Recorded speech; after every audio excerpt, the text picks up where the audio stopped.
It's time to talk wrestling right here on the Joe Cronin Show. And all you shit bums, don't forget to donate in the box below. We all know Joe. You take that money, you buy those hoes, but that's okay because we all still love the Joe Cronin Show anyway. Oh, your voice is like an angel. I can't even believe it, bro. You sound... Oh, my God. Welcome to State of the WWE, episode number... Oh. Wait a minute, one more time. Oh. Dave Rose, are you not, like, intensely turned on right now, or what? Dave. Huh? Very hard indeed. Wow. This is an absolute treat of Justin Bailey. Play the intro of the show every single time. It's unbelievable. This is, I believe, episode number 50 of State of the WWE. That is correct. We've been off for a little bit, but episode 50 is this one. I think you're right, Doms. It's Super Bowl 50 today, too, so this kind of fits in perfectly. Yeah. Are you ready? I'm fucking ready, man. The universe made a statement with that. Yeah. We're here for a reason, and that's to give you the state of the WWE. It's in a confusing state, I think, to be honest. There's a lot of different weird things to talk about. The first thing that I want to bring up is the fact that the Undertaker, the rumors of who the Undertaker's facing are just insane. Like Braun Strowman, Luke Harper. Then there's stuff coming out that Vince McMahon absolutely wants Undertaker to face Stroman. He's got a Strowman in his pants for Strowman. And but then there's news coming out that the Undertaker doesn't want to wrestle him at WrestleMania. So where do we think the truth lies here? As far are we talking about as far as Strowman facing Taker, or just who his opponent will be? Yeah, as far as him versus Taker, how real do you think that this is? What are the actual chances? I think it's very real. I think Vince is always going to like the big guys, and Taker, Strowman, and on paper to him is like giant versus giant, and maybe this is Vince wanting to get his new giant over against Taker. I don't know. From what I've been reading on reports and stuff around the WWE, is Vince is aware that we haven't seen exactly what Strowman can do. Right. That's what I've been reading, and that they're saving his big, coming out party for WrestleMania. So I don't know. In my mind, I think it's very possible that we get. I think it's like 60-40 Strowman or Cena. That's my take on it. What if it was Dave? Who would you like to see, Cena or Strowman versus the Undertaker? I would prefer Cena. No questions asked. Here's the thing, though. I actually don't agree with what Justin is reporting on about Strowman being so capable. In fact, I've seen things in the ring that Strowman has done that make me think that he's still not mature enough and capable enough. And I feel that there's still, I guess, holding on to this hope that he might be able to just start to learn things from the people that are teaching him and just from his matches that he's having. But I'm having a very difficult time here accepting him, for that running, not to mention the fact that whether or not he's in that contention. And what I mean by that is he a physically capable guy? Yes. Is he big? Yes. Is he physically capable of wrestling the Undertaker in a way that it's going to work well? That's where I doubt it.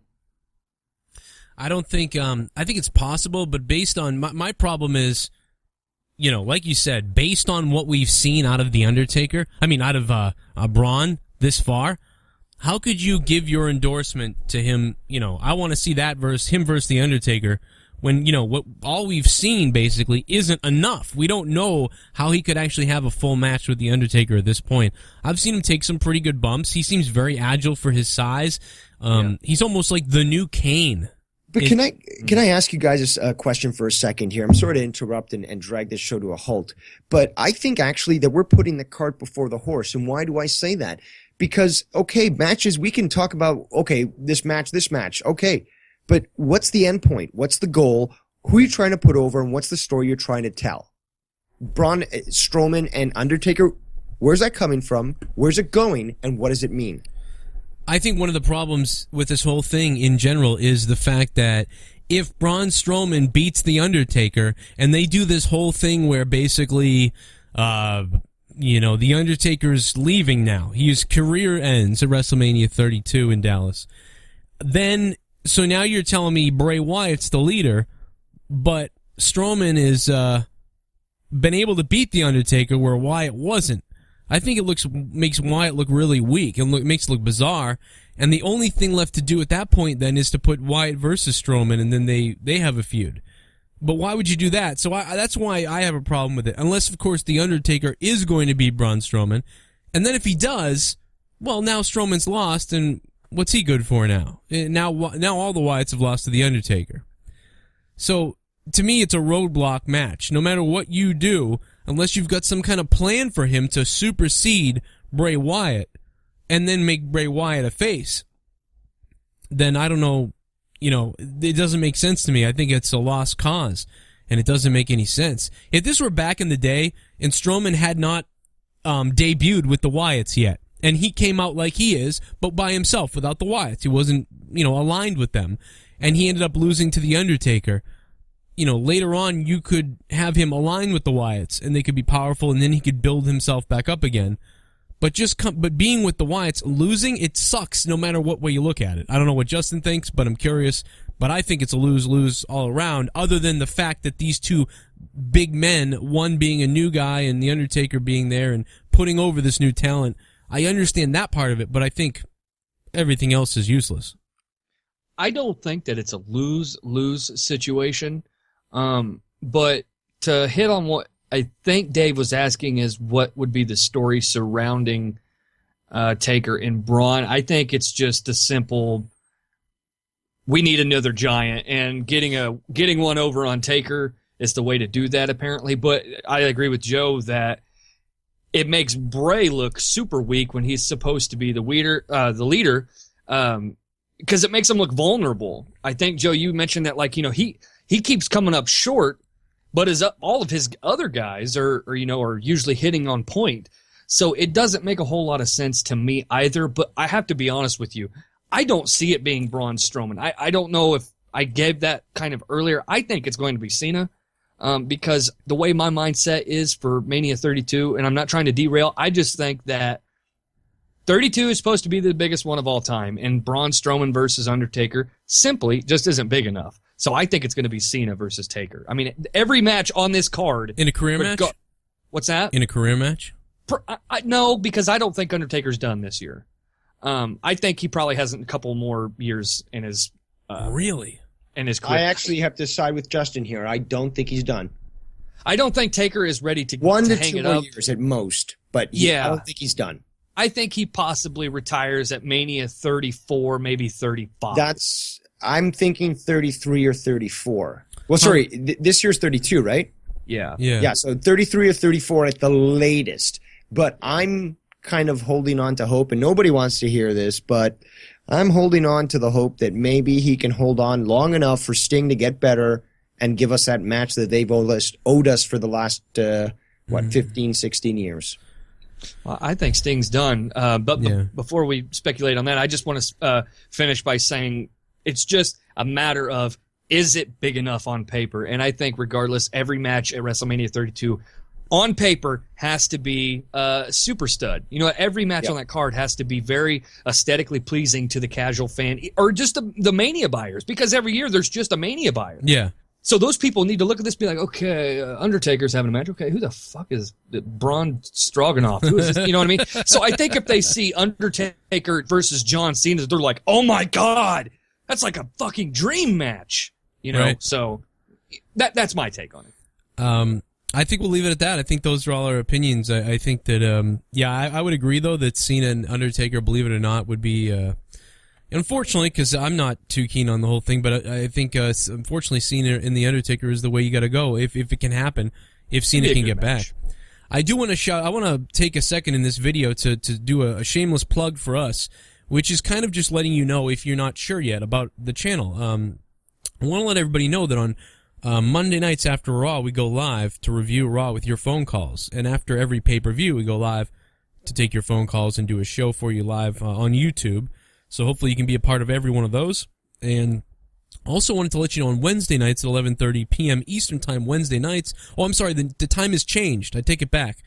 Out of nowhere has changed its time to about 10 p.m. Eastern Time, Wednesday nights. I wanted to let everybody know about that. I go live with JD from New York, and we talk wrestling there and take your calls. Out of nowhere, Wednesday nights, 10 p.m. Eastern Time. Also want to let everybody know that we do a show on Friday nights, which is basically not wrestling. It's 80% other stuff and 20% wrestling. We definitely bring out the wrestling talk on it, but it's monetized this. It's on fire right now. It's killing it. We did 6 hours the other day. But I want to let everybody know if you want some fun late night guy talk and you can deal with the vulgarness and the craziness, then Friday nights, 11:30 p.m. Eastern Time is monetized this. I just wanted to let you know about the live schedule. And then on Sundays, we try to do this state of the WWE. Anyway, and if you want more stuff from me, I have a new format, which you can see in my Shame on Wrestling video I just put up. And if you want even more stuff, then, of course, Justin Bailey is basically has been doing well with news throughout the last couple weeks. So the Best There Is podcast, the Best There Is podcast on YouTube. Justin Bailey, go search him and subscribe to him. And that's about it. Let's get back to the talk, I guess. I just wanted to get that out there at the beginning here so people weren't confused. Some people still, new people don't know what's going on. You got to get the plugs in, man. At Joe Cronin Show on Twitter, by the way, if you want to have any questions. Daniel Bryan is trimming his beard.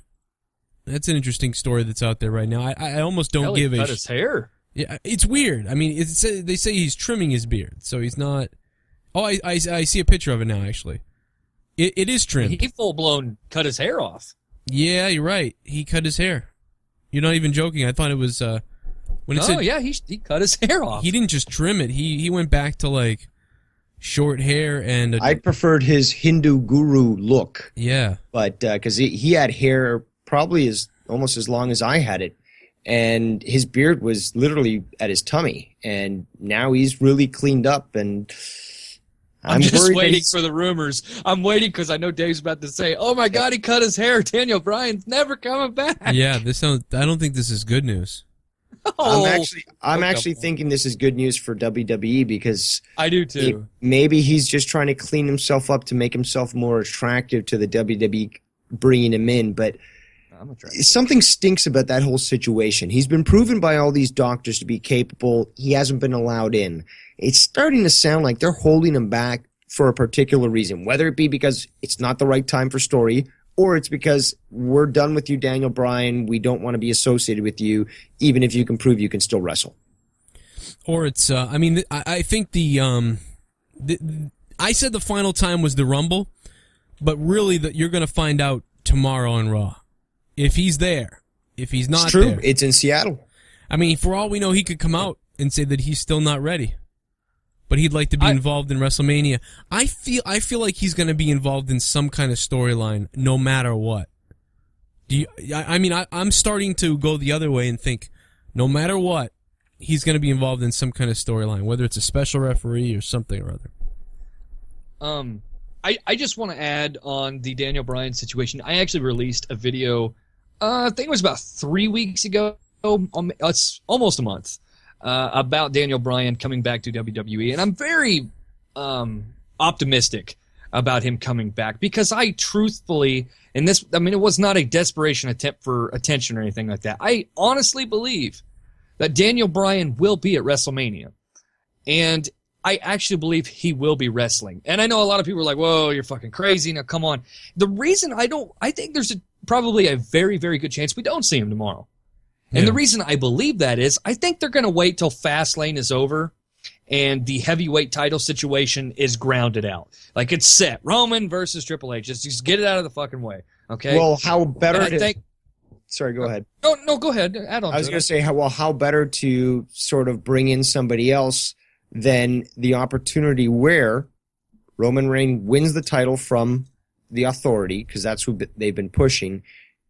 Somehow Roman goes heel, and who comes out? Well, Daniel Bryan. That would be because what are you going to make Daniel Bryan a heel? Well, my thing was, and this is what I've been cooking up for a while. I was actually going to talk about this tomorrow. Surrounding if he showed up on Raw or not. But what I was thinking was kind of what you said, Dave, but I think he's going to wrestle at WrestleMania. Who his opponent's going to be, I don't know. But I do think he's coming back, and I think they're just going to bring him on because he is a big name attraction, but they're going to stick him in, a mid-card kind of level to put on the wrestling match because they're going to have Styles there, and But is that grudgingly? Do you think that that's, oh, well, you know what, we have to because so many people in the audience want it and are demanding it? Or is it because, yes, welcome back, Daniel Bryan, we've been waiting for you and we've had this swerve ready to introduce you, but, we've held you back because of that reason because we really want to build that pop. What do you really think is their motivation? Okay. Well, I think okay, so here's my thing. I want to get this out of the way too. I think WWE's warmer on Daniel Bryan than everybody gives them credit for. Now, I'm not saying that they really are not into how short he is and how small he is. I'm not saying that at all. But they're definitely warmer on him than what people think that they are because they gave him more chances than what people give them credit for. But anyway, my thing was, if he comes back, Dave, like you mentioned, if Roman turns heel, I see something like maybe Daniel Bryan being the Money in the Bank winner or something like that. I could see something like that happening. And then at SummerSlam, Daniel Bryan maybe champion then. That's my long-term thing. But I just want to get it out of the way that I do 100%, 110% believe that Daniel Bryan will be at WrestleMania. And I do think he will be back in Rolling Heavy coming in mid-2016. You heard it right here, folks. That would make a lot of people feel a lot better about things. How about I have a two-part question topic here. The first one is AJ Styles' role at WrestleMania, and the second one is AJ Styles' injury, rather not injury, Styles' clash being possibly changed or him using a submission. It's not really clear right now whether he's not going to use Styles' clash. I feel like what they're doing is giving him more moves because you have to have a submission. Guys his size recently have been given submission moves a lot of times, and he can't put the Styles Clash on everybody. And so I think it makes sense to give him a submission move. Some people are saying, oh, God, they're changing him. They're not letting him use it. They're giving him this submission hold. But I look at it more as, no, he's got an option now. He like Daniel Bryan has the Busaiku knee kick to the head, and Daniel Bryan has his yes lock. So I think giving AJ Styles a similar thing. Can I say something to add to this story real quick? That it's going to be really, really funny. So apparently his submission, the calf killer, right? Because that's what you're kind of talking about. Yeah. They're forcing him to rename it. Okay. Yeah. He tweeted out. This would have been on Friday. He tweeted out, "It's called the Calf Crusher. Although we could go with the Calf Cuddler." Because you can't say killer. I think he kind of was like, haha, there you go, WWE, you fuckers. Honestly, to me, it seems like he's just like, you know what, let's just call it the fucking Calf Cuddler. Well, why can't, he's kind of saying, why can't he call it the Calf Killer? Really? You know what I mean? The WWE would probably call it the Styles Lock. You know what I mean? Something like that. Yeah. Styles Lock. Styles Lock on Cena. That's what they would call it. Like Styles Clash, Styles Lock. Yeah, that's what they. I love the tweet. It's Calf Crusher, although we could go with Calf Cuddler, and then he puts ... LOL. I missed that. Yeah. So does that mean that if we had a Killer Kowalski these days, he'd be called Cuddler Kowalski? If he was in the WWE. No, I think it means that WWE doesn't like technical names about body parts like calf. That they don't like the idea of that. Sounds boring. They want AJ, you're not boring, it's not Calf Cuddler, it's not Calf Cracker, it's not Calf Crusher. It's, they want it to be more, they want something they can market. It's much harder to market Calf Crusher or Calf anything. You know what? Actually, I'm very glad that Justin brought this up because this really does speak to the state of the WWE.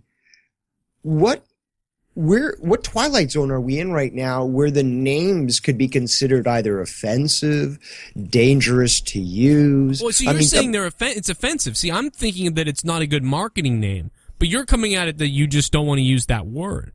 Well, I've noticed a lot that they've sort of tried to change names of certain moves because they might find them certainly, or to a certain extent, offensive, or that it might offend the audience. Because my contention is soccer moms and kids 6 to 8 are the demographic that they're aiming for, not the demographic that we are, but the one that they aim for, and therefore they try to cuddle them and not expose them to an outside world. They don't want those kids running around saying, "Mom, I'm going to do the F you."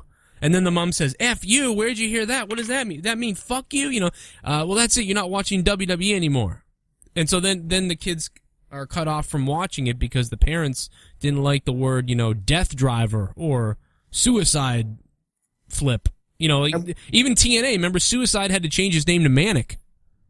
We also have to consider the fact that they've been sued before because of kids trying their moves, and although that they, do put those warnings, they probably think that it's just best to make sure that certain moves are banned and other moves are changed name-wise to not give that sort of reaction to people who aren't aware of what it's about.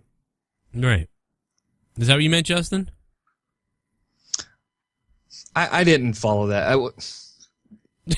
I'm with you. I'm trying to pick the right word here. Like, I know. I'm not into the marketing thing. I don't think that's it. I think it's simply the word. They don't like the word killer. I don't think it has anything to do with marketing. I think it has to do with the kid yelling, "Oh, I'm going to do the calf killer, Mommy." Did you say kill? I think that's what it is. Exactly. That's what it is. That's what I said. That's right. So, I mean, if that's like the marketing thing, then maybe it is. I don't see that as a marketing issue. I think that's just to be honest with you, I think it's got a lot to do with WWE's just control issue. It's a perception issue and a public relations issue sort of thing. I think it's, while he was in WWE, it was the calf crusher.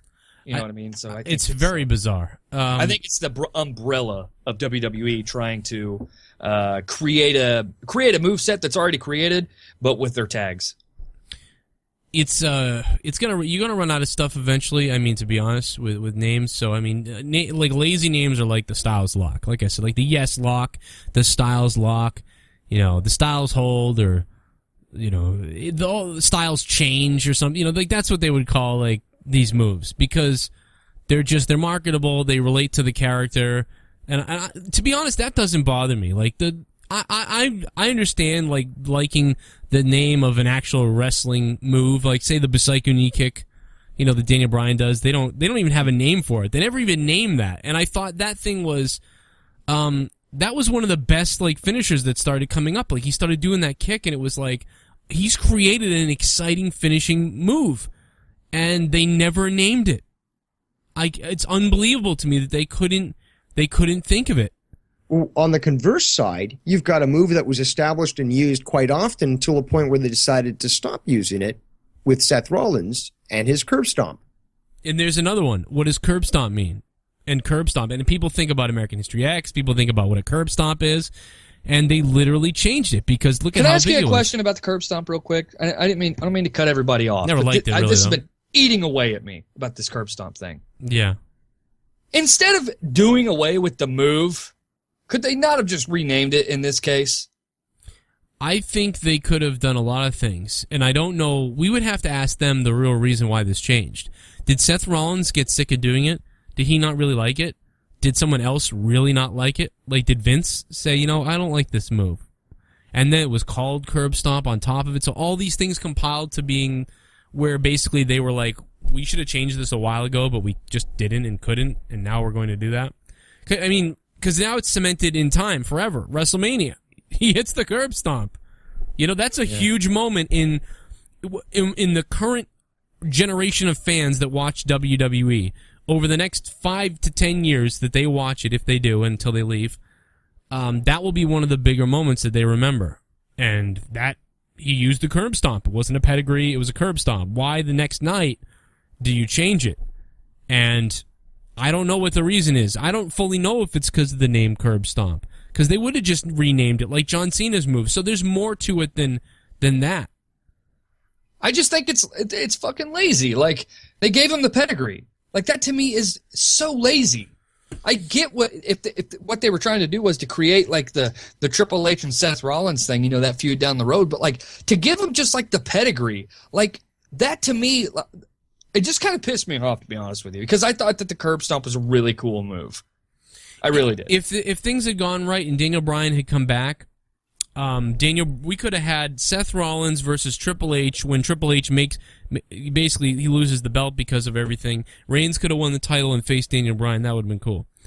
That's not what they were going to do, I don't think, but that's what I would have liked to have seen happen. Is your mic okay? Me? Yeah. Yeah, why? Did it sound funny to you there for a second, Dave, or is that just my headphones? I did just move it. I moved it as I spoke, so that could have been Are you there, Dave? Yeah, I'm here. I'm just waiting for you guys to finish talking. No. All right, so we had a little hiccup there, but you guys didn't notice anyway. But so let's talk about AJ Styles again. Let's back up to him real quick before we move on to something else. AJ Styles is going to be at WrestleMania, we think, in some sort of match, obviously based on the money he's paid and the whole hoopla. It's almost laughable to think now that we had talked about him going to NXT in a way. But he's got The Miz first, and I feel like that's because it's an introduction to the whole crowd, the whole audience that doesn't know him. He got his big Royal Rumble moment, so for all of us, people like us, the hardcore wrestling fans who know who he is and everything else, he got a pretty good moment, I think, in the Rumble. And then now he's going to get... Exceptional moment in the Rumble. Yeah, and now he's going to get his debut moment with The Miz, where he's going to get a win. Basically, The Miz is going to job to AJ Styles, so that AJ Styles is over with the new crowd, people that don't know him. Now they've seen him, they're starting to get used to him. And then he can have possibly his moment with maybe Kevin Owens. Who do you see him facing at WrestleMania? I'll let Dave answer this first. Well, the problem with this is that I'm not even happy with the way that he's been introduced or that he's been handled. Yeah. So it's very difficult for me to, and I know that Justin doesn't agree with that. He likes the way that he's been brought in and he's on the main roster, but it just doesn't work for me at the moment. It could have been a lot worse, is my point. Like that'd be what my. I won't deny that it could have been a lot worse. I would never have his marked interaction out. with Jericho. Nice to see, but are we seeing a feud with Jericho or are we seeing one with Miz? And I disagree with you, Joe, in regards to who he's facing to bring him in regards to Miz. I do feel that you could have shown me, look, I don't like Kalisto, for example, not because because I know him and I don't like the guy. I just don't like what I see. Doesn't mean he's a bad guy or a bad wrestler, although he does botch. I would have preferred to see him. Yeah, I hate him. I would prefer him and to Del see Rios. him go against AJ Styles because I just know that would bloom into a better match than what we see with Miz. Because to me, Miz is quite stiff. It's more annoying than it is heelish what he does. And although it works for some people, it doesn't work for me. Who would I like to see him go against? The problem is there's so many people injured. Who do I have available is more the question. Yeah, I mean, I would see maybe Jericho or Kevin Owens being who the AJ Styles would face. But Kevin Owens right now may potentially be dealing with the feud with Sami Zayn. Oh, so that too. But and that to me makes much more sense than AJ Styles. Everyone's pissed at Kevin Owens. I mean, he could have a feud with like 7 different people. That's how good he is, though. That's how good he's been. He's managed. You care about these things with people. You're right. But if he gets Sami Zayn, you think they could? I think they could open WrestleMania with Zayn and Owens. That would be a brilliant match. Sorry, Justin. You guys really think that there's a chance that Zayn pulls double duty? I don't think Zayn is going to wrestle WrestleMania. So. Oh, okay. Sorry. I mean, I'm saying that would be wonderful, but I don't believe that. I think it's going to be Styles versus, again, Owens or Jericho or. I want to answer the question of who I think his opponent will be. I actually think it's going to be Kevin Owens, and that's my bet on who he is faces at Mania. Not who I hope he does. I hope he does, but that's like, I hope that's who he faces. No, I think this is who he faces. Because there was a small moment in the Rumble before he got thrown out. If you guys remember, he says, "Welcome to the WWE," and then throws him over the top. And it was very...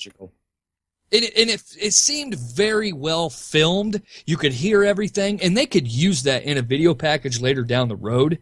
And I just think that after Fastlane, whenever Styles finishes his feud with whoever the fuck he's going against, I think that's probably when we get the Kevin Owens versus AJ, because they're going to put on a match that everybody's just, for, the internet wrestling community, that's just like a wet dream. You know what I mean? So, but the thing was with, by the way, just two quick facts, by the way, on AJ Styles when he made his debut at the Royal Rumble. The man lasted a half an hour and he got 2 eliminations. Eliminated 2 people in his first Royal Rumble. Right. Just wanted to throw that out there. That's to me, you can't ask for a better night, a better first night on the job. For one, your debut is in a Royal Rumble. In a pretty you're big spot. debuting in one of the biggest non-WrestleMania match of the year. He also got prime time with, the WWE's guy. Roman Reigns. Roman, yeah, they were alone with each other. So, I mean, it came down to where Roman was like, who the fuck is this guy?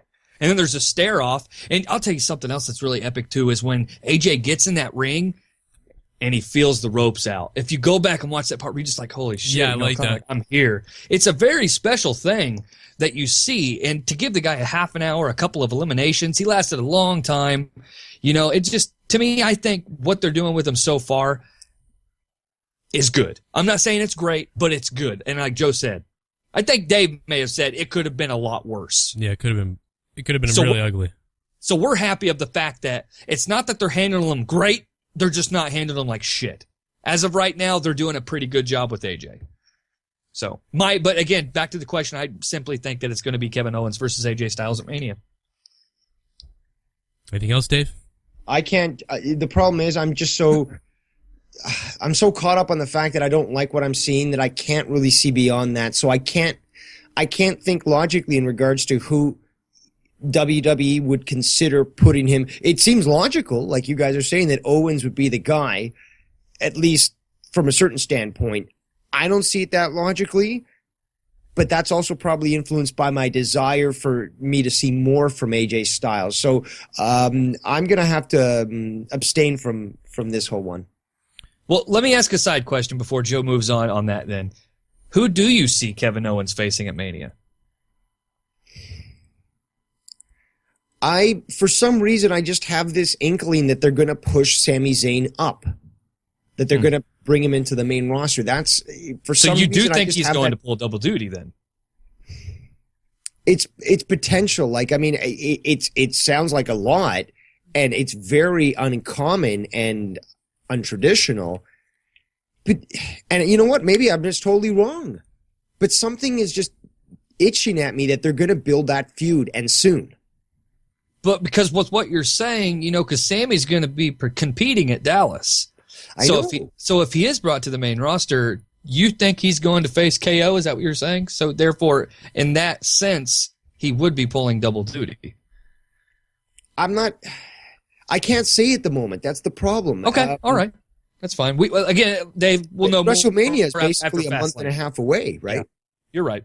I think this is the question we need to be talking about after Fastlane. So, sorry, I should have asked. What if I have a, moving on to something, I have a couple things to say, but first thing I want to mention is there are rumblings in my brain. I haven't heard rumblings of news on this yet, but in my brain, if I had a wrestling dirt sheet website, or if I was smart, I'd put this video up myself, I would be worried for WrestleMania as far as the Divas go, because first of all, I'm not worried about Charlotte versus Sasha. Love that. If that's the match, my heart is 100% happy. If you add Becky Lynch into the match, I'm still happy. I'll absolutely take Becky Lynch and Sasha and Charlotte all in a match. However, I am very worried because their branding and with the audience, again, the audience, the casual, stupid audience that watches because it's like, I'm in a WWE, Mom. Like, those people don't really still know Charlotte. They know they kind of don't like her. But they're still a little confused by Becky Lynch and Sasha. Which is weird because they don't fucking know anything. But Brie Bella, they're like, I know the Bella Twins and Total Divas. So I'm very worried that you're going to have 4 people in the match, and Brie Bella will be in the match with them. I don't think so. Really? I don't think so. I think if anything, they'll do what they do on Raw. Sometimes they'll have the women's match and they'll have the Divas match. That's what I think. I think they possibly put the Divas match on the pre-show, but I think pretty much the Magic 8 Ball at this point is pretty much pointing towards Sasha versus Charlotte versus Becky. I think that's going to happen. I think you could put the two remaining members of Team Bad against Bella and Alicia Fox, and that would be the match. Does that almost guarantee that Becky is just going to lose? Because it seems to me that way if she's going against Sasha and Charlotte, because the crowd wants Sasha to win. They really support her, and they support Charlotte too. But it just seems that Sasha has that organic push from the audience. Yeah, if it's me, I have Sasha Banks win the title at WrestleMania, come out on Raw, and I would almost immediately start working on how Bayley's going to come up and interact with her, because you can imagine, and I know that they may not do this soon, it may be like SummerSlam or maybe further down the line, but you can imagine Sasha Banks coming out there and owning that title for a little while, and Bayley showing up. And Sasha basically being like, nobody can beat me, I'm the boss, and I've beat everyone, and now out comes Bayley, who beat her twice for the NXT Championship, and that would be like, and I'm not saying it is this, but the way this is built up, at least with us, maybe some of the casual fans don't understand at all, but I mean, with us, it's almost like Brett and Shawn or something, like coming, you know what I mean, getting that part 2 that we didn't get. I mean, it's not that level, but it's on the idea of something like that in the women's division. Yeah, I mean, I think as far as if Becky is put in that match, that leaves her out. By the way, like that answers your question for me. That leaves Becky out of it. I'm sorry. Yeah, I think if it is a triple threat, I think that there is a better chance that Sasha gets the belt off of Charlotte. I don't think that Charlotte walks out as champion at WrestleMania. However, don't think for a second that WWE doesn't try to pull a fast one and Charlotte does keep that belt to help solidify her title run. Again, I think Sasha has more of a chance, but I also think there's a very good chance that Becky could win at Mania. I really do. And I think Joe, is a huge Sasha fan. I'm a pretty big Sasha fan. I know you're a fan of her work as well, Dave. But I think if Becky won, and I mean this sincerely, I would be just as happy if she won than if Sasha did. I'd be pretty happy if Becky won in a way. No, I wouldn't. I take it back. I would be enraged. That was fast. No, I would be, because listen, in my mind, I think, I'd be happy if Becky won. I really would be, actually. But as a fan watching that night when I'm watching WrestleMania, I will mark out in anger. Like if Becky won. Would you be pissed if Becky won? I think I'd be pissed if anybody but Sasha won. Yes. Really? See, that to me is kind of silly. I wouldn't be actually angry as you know what I mean, like later on. Oh, I see where you're coming from. Okay. As a fan of Sasha, you're like, damn it, she didn't win. I would be very angry watching, but like 2 weeks later, if you asked me, like I would be like, that was pretty good, But I would. From a Mark standpoint, you're just mad that Sasha didn't win. Yeah, I will be really like I am full blown for like Sasha, if you know what I mean. Like when she came out, full blown by Sasha. You know where this is going. When at Royal Rumble, I freaked out when she came out. I want to respond to this. Yes. Let me just add real quick before he comes in that when it comes to that, like I said, and I'm not trying to cut you off, Dave. I swear to God, That's cool. I hate you. But like the thing with. I think if Becky wins, Joe, I would be just as happy with her winning as Sasha. But if I was wanting a certain person to win, I'm with you. I want Sasha to win the match. And regarding Bayley, just real quick, I want to add that I think when she gets brought up to the main roster, she has nothing to do with the women's division. She actually tag teams with John Cena, and they become the Rainbow Renegades. Okay, go ahead, Dave. Wow. Hard to top that. Fucking mind blown. It's going to happen. Seriously. Well, you know what? As somebody who doesn't like Sasha Banks, not that I'm not a fan of her work, and again, we do have to keep that separate. Do I like a character? No. But do I like the person behind that puts in that hard work, that really shows that they're trying to give back? Absolutely. There's a fine line. Yeah. As somebody who's not a fan of Sasha Banks, the character, She should be going out as the winner at WWE WrestleMania. And the reason, in my opinion, apart from just the fact that she's just a great heel, and you really do need a good heel as somebody's holding a title and really just enraging the audience and building up an underdog to try to, I guess, build them up and make them the new champion.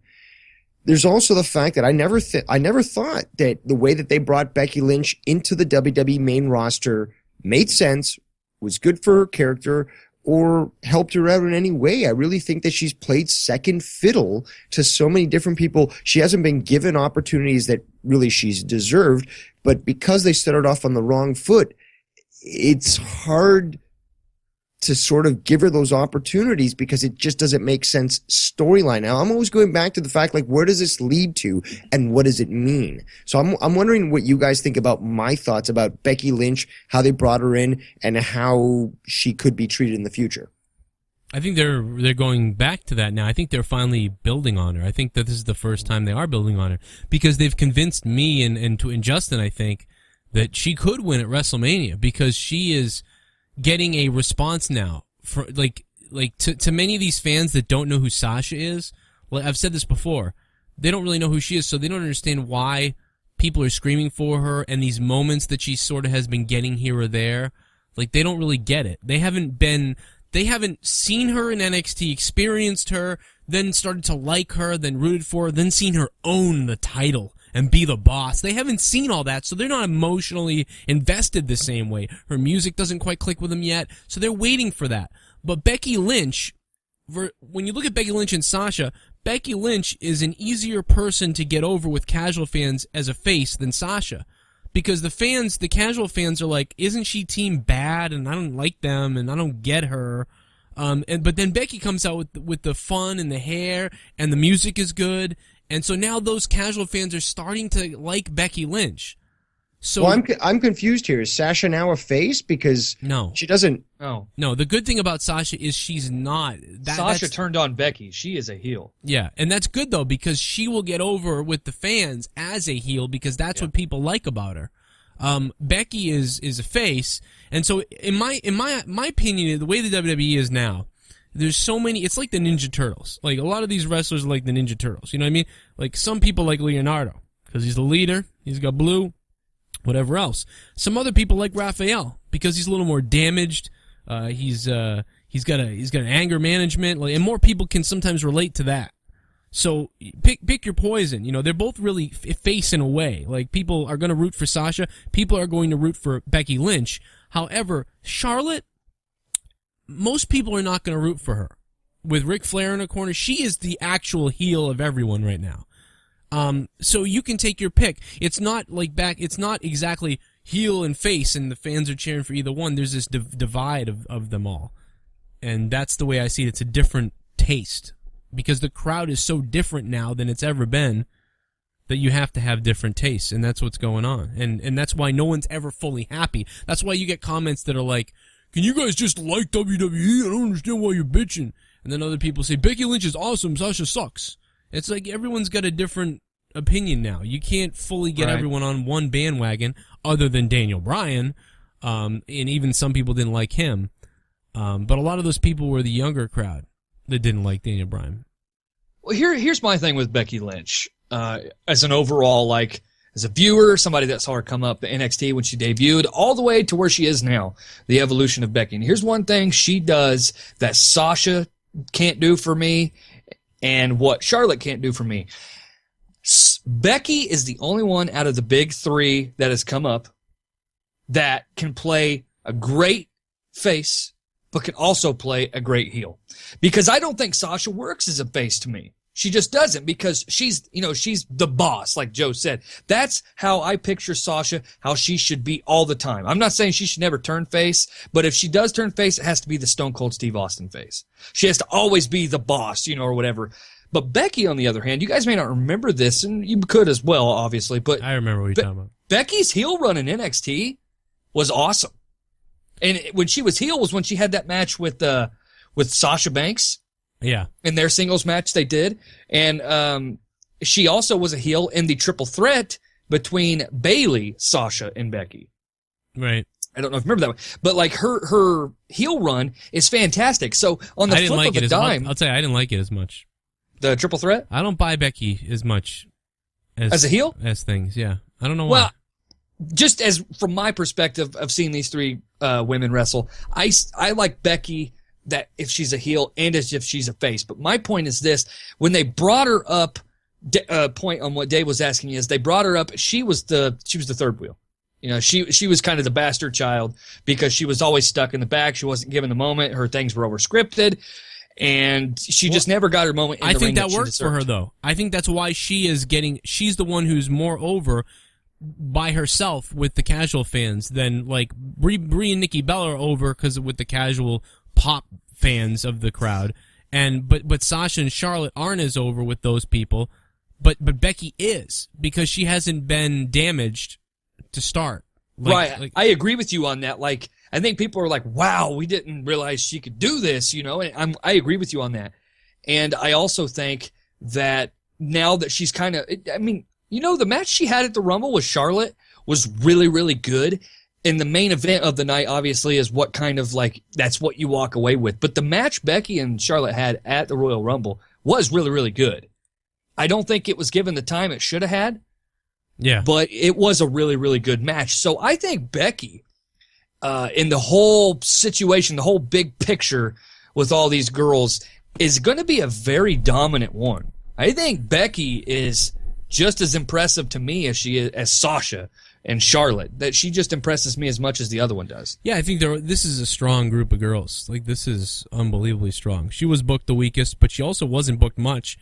Like you said, so she's coming up now. She's got that underdoggy thing, and she's very marketable now. It's going to be good, man. They've gotten her to the level of the other two, which is really valuable for them. I don't know if Dave has something else to close in on this. If he doesn't, I'm going to move on to my last two things here. Yeah, move on. All right, so we got I wanted to talk about Kalisto and Alberto Del Rio because I just think their matches are awkward. I don't like their matches. Who? Rio and Kalisto? Yeah, I don't like it. Oh, okay. I do not like their matches. I think they're odd. I've seen Alberto in a lot of matches, and I don't think I ever remember him being in matches like so botchy or just so bizarre. Like, I've almost seen people get hurt. Like Dave said, he botches a lot. Just their chemistry isn't good to me. I don't like their chemistry at all. I don't know what it is. Like, the size is weird. It just doesn't work well. And the United States title to bounce around, like, I just don't like it. Can I interject? And, yeah. You say you don't know what's not working. I'll be blunt and honest. It's Kalisto. If you are familiar with the body of work that Alberto Del Rio has done when he's not being inhibited, yeah, you can see that he is an extremely capable athlete and wrestler. Kalisto, on the other hand, has shown consistently that he's sloppy in his work. He doesn't, I guess... Spot monkey. It could be that, but he doesn't pay enough attention to what he's dealing with. And he fucking sucks at selling, too. And that, too. And I didn't like him relating that he was like the... You know, the whatever Del Sol. Eddie Guerrero. Like, I didn't like that he, you know, equivalated himself with Eddie Guerrero. But what did he say the bottom exactly? line is look at his body of work. Again, what he's done, where he's been, and what he's accomplished, and how he's done that. And you see that time and time again, he's just a sloppy worker. And like you said, Joe, it's endangered lives in the past. It's produced very shoddy work. And it's not enjoyable. So I would put more of the blame on Kalisto in regards to this than I would Del Rio. Although I will speak about Del Rio in a moment, but I want to hear Justin Bailey's thoughts on this topic. It's pretty much the same as what you guys said. Just a couple different points I want to make is on the plus side for these guys. Yes, their chemistry isn't there, but I do enjoy the physicality of their matches. I do think they are very stiff with each other. But the I think they're very physical with each other. And if you watch, I really like the spot where, kind of Rio kind of fish hooks Kalisto almost where he's going to rip his fucking mask off, just like he just kind of grinds on him and stuff. And it's also funny because when Rio botches moves with Rio, you see he gets pissed. He does. It's like he starts slapping them then after. And believe it or not, that I enjoy that. I'm like, yeah, beat the fuck out of him, dude. Yeah. There you go, get it out of him. But on the other note, I think Del Rio does some stupid shit in the ring as far as some of his moves. I hate when he goes all the way up to the top turnbuckle and then just jumps down and just hits him with his forearm. Just like, oh, yeah, what the fuck did that do? And I hate his stomp finish that off the top. That's stupid. The tree of woe, and then they have to pull up in order for him to. That's stupid. I don't like it. It's fucking retarded. Yeah. But again, I'm with Joe. They don't have chemistry. I'm with Dave. It's Botchamania with Kalisto. They can do 10 episodes of Botchamania with just Kalisto in the 6-7 months he's been in WWE. I think he's a botch machine. He really works. I think he really did work well with Sin Cara in their tag team. I thought that was really fun. The night they got called up, people were coming unglued. I think they had. Lucha Dragons were great. Lucha Dragons, I love it. But for some reason, Kalisto by himself, it just doesn't look right, which is weird because I want to root for this guy, and he's smaller and all those things. But yeah, it just doesn't seem right by himself. I don't think he'll ever be a singles person. And Sin Cara, it was reported that he's back. And, you could actually even see where Sin Cara loses the title. I mean, he loses the title and Sin Cara challenges Del Rio now, which was what the plan was all along. But here's my question is, why would they break these two guys up? Why would they, I mean, I know they're not broken up, but why would they even derive from this? Why wouldn't you just keep them as a tag team and keep going where they were going? So I don't want to see singles matches from either one anymore. I think both of them are too weak. They don't add up to an Eddie Guerrero or a Rey Mysterio. They don't get there. But I'll give my piece quick because I want to hear what Dave has to say. But my thing is quick. What they did with the Usos. If Sin Cara is injured, just put Kalisto, let him do live events until he comes back, and then reunite him back on TV. Because that's what they did with the Usos. Whoever was injured, Jimmy or Jay, whatever one got injured, the other guy just worked house shows. Did with singles matches. Yeah. That's what they should have done with Kalisto. And I also want to say the most awesome thing that Kalisto had in the WWE, I love the trampoline spot. That is so cool. I love that. Oh, God. Yeah, I'm sure you do there. Oh, boy. That part is so cool. I love how the camera doesn't get it in there. He's flying. He is flying, man. Oh, my God. He's like some weird Mexican that jumps like a jumping bean. Dude, how long before they put Mexican? Wow. Again, we're talking sarcastically here. Dave, let me ask you something. Chavo Guerrero's head just exploded. But how long before they put a face camera on Kalisto? Can't you just picture the camera? You're channeling Vince McMahon because clearly that would be the next step. Because that would be a highlight, like of his face mask, and then seeing it go over the ring and roll into the ring. Like, can't you see a camera being like? I can totally see that. Like, here we go, and then they cut to his camera. Yeah, we have seen the cameras from the corner turnbuckles. Yeah, and they're still they never use them, and they're still in there. Yep. Why are they in there? What if with the head cam they accidentally get the trampoline in there, and Vince is like, God damn it! Yeah, I could totally see that. I could definitely see that because he looks down to see where he's jumping, and then they cut to the camera too soon. Damn it! Next thing you know, somebody's fired. I could definitely see that. In regards to Del Rio, I just think that they've misused him. I said this from the very beginning. And when he won the title off Cena, I understood that, Cena was leaving and they had to put the title on somebody. But there was no, and Justin has talked about this, there's been no U.S. title challenge, open challenge, as Cena was having, which gave it more prestige. Like, Cena did so much to build the U.S. title back out of obscurity. Yeah. Then the longest, was it maybe the second longest reigning U.S. title holder, which was Dean Ambrose. I don't think he was first. I think he was the second longest. Right. But that being, wasn't he?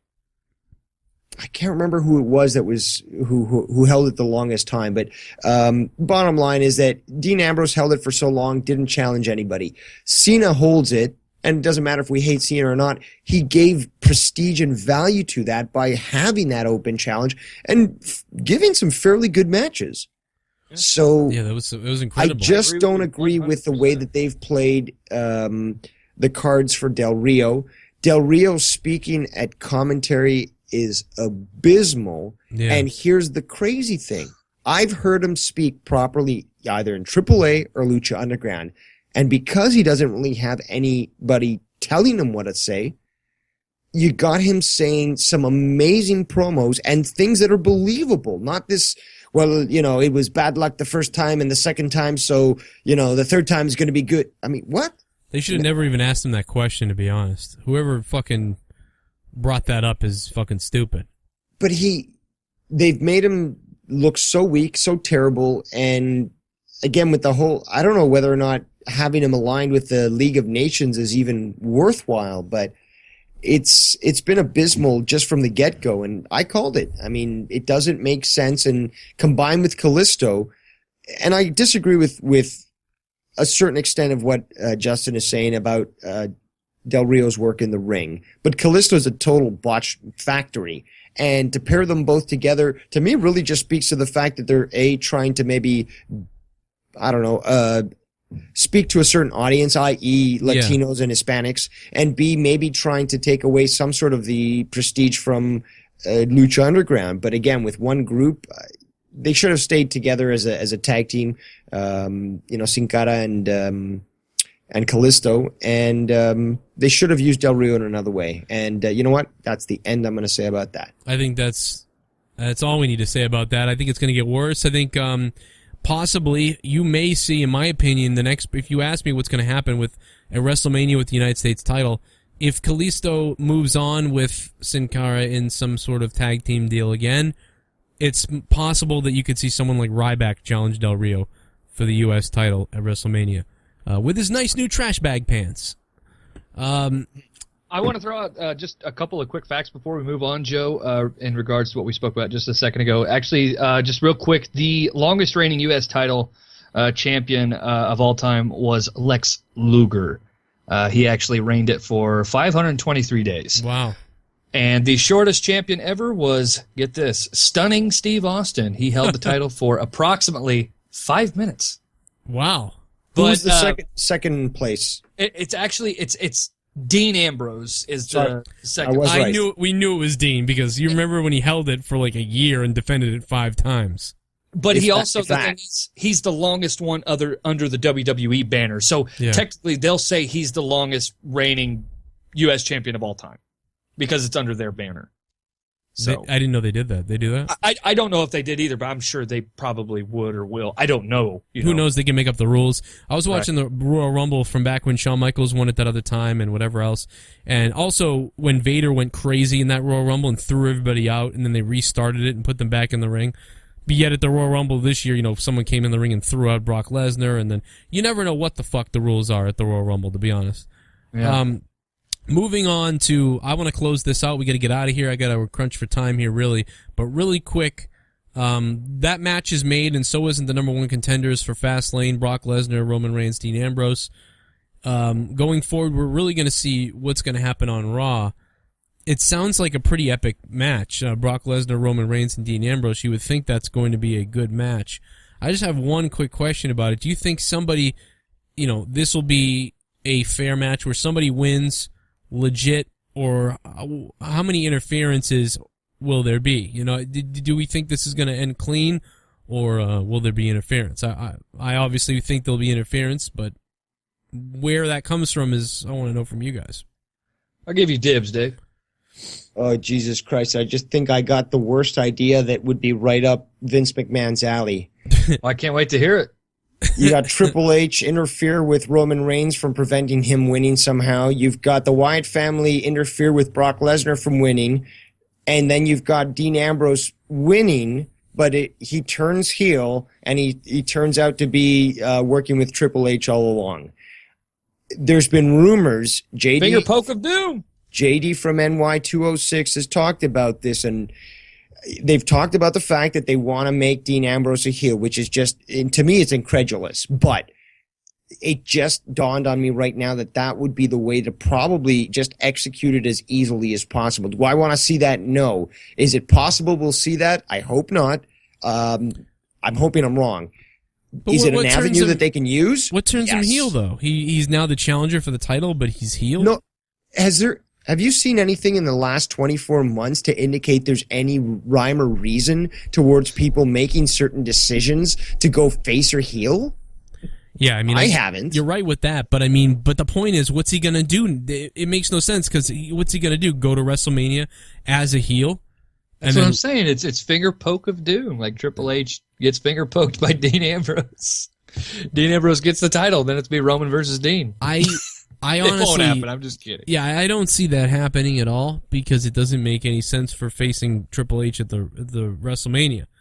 So, well, nothing else to me makes sense anyways from this match. Why the hell do you have the Intercontinental title holder going against these two other guys? Why the hell did you have Brock Lesnar compete the last pay-per-view, even though his advocate said he doesn't need to compete because he's already the number one contender? I mean, it already doesn't make sense to me. So I'm going already off the cliff with crazy ideas, because what else is Vince McMahon doing? Yeah, the whole thing. Might as well join the fucking crazy club.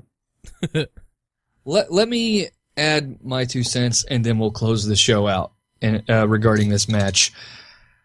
We're going to know a lot more in 2 weeks, is the way I'm looking at it. I think the go-home show from Fastlane will know a little more as far as talking about this match, and when we do our pre-show before Fastlane, we might have a little bit more to work with. Maybe not. You know, what makes us think that they would give us anything else to work with? However, Dean Ambrose being the IC champion and being in this match is just, it's fucking stupid. And it upsets me, because the match that Dean and KO had at Royal Rumble, to deprive your fans of getting an Intercontinental Championship match at the next pay-per-view is stupid to me. Well, I don't understand the thinking in that. I think Kevin Owens will attack Dean. I mean, I've said that. I But don't hold think on, so. what about AJ Styles? Well, then he's not facing him.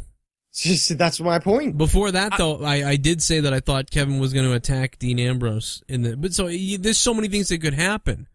I think Dean Ambrose and KO, they're done. That feud's over. It was a last man standing match that for years has been the blow off match. It's just been the one that people are like, okay, that one's over. Yeah. I could be wrong. You could be right. Of course, I'm just saying, as far as the finish to this match, I don't really I can't say. Obviously, Brock's not going to win it because of Bray. I think, guys, honestly, we're overthinking this, and this is just going to be a Survivor Series repeat. I think Roman spears Dean, and it's over. Roman goes to WrestleMania, the face versus the heel. I think that's just what it is. I think Dean's there to take the pin. And yet again, Dean is more than happy to take the fall for his brother, even though he's the Ambrose Asylum. I mean, it just doesn't jive. Yeah. Maybe this would be something more to talk about on our Fastlane show, for sure. I just think we need a little bit more to work with, because you could maybe see some dissension tomorrow night. You could maybe see some dissension between these two guys. The go-home show, maybe we'll know a little more then. That's just what I hope to God we do know more. And I do want to say before we go, are you sad that Bull Dempsey's gone? No. Okay. Dave, you sad Bull Dempsey's gone? No. Okay. All right. Well, he wasn't producing. That's my thought on it. But he was producing body fat. No, I'm just kidding. On the upside, he's doing bar mitzvahs Bar now. mitzvahs. I saw that included in the thing, and I laughed. And birthdays. Hey, I sent him a message. Come on the show. He hasn't replied to me yet, so apparently he's not doing everything. I sent him one too, so maybe not. Maybe he's not doing a damn thing. Anyway, I think that's all we got. There's plenty more stuff we could talk about. We got to get out of here. State of the WWE, episode number 50, and Super Bowl 50 tonight. So we're getting ready for all that shit. Leave your comments in the questions all below, in the section below.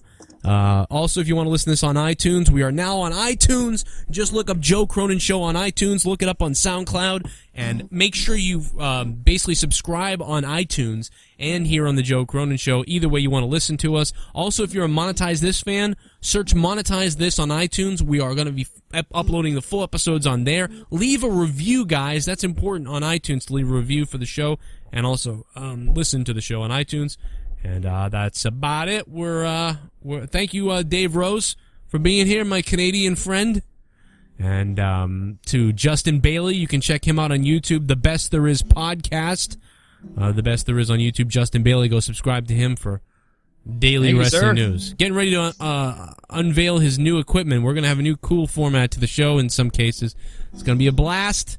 Check it out. Thank you guys for watching, and we'll see you next time.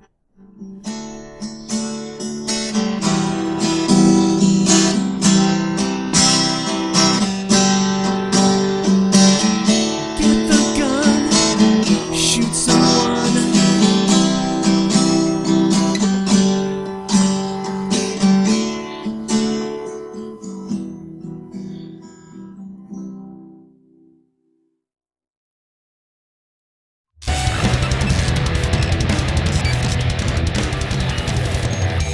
You're listening to The Joe Cronin Show.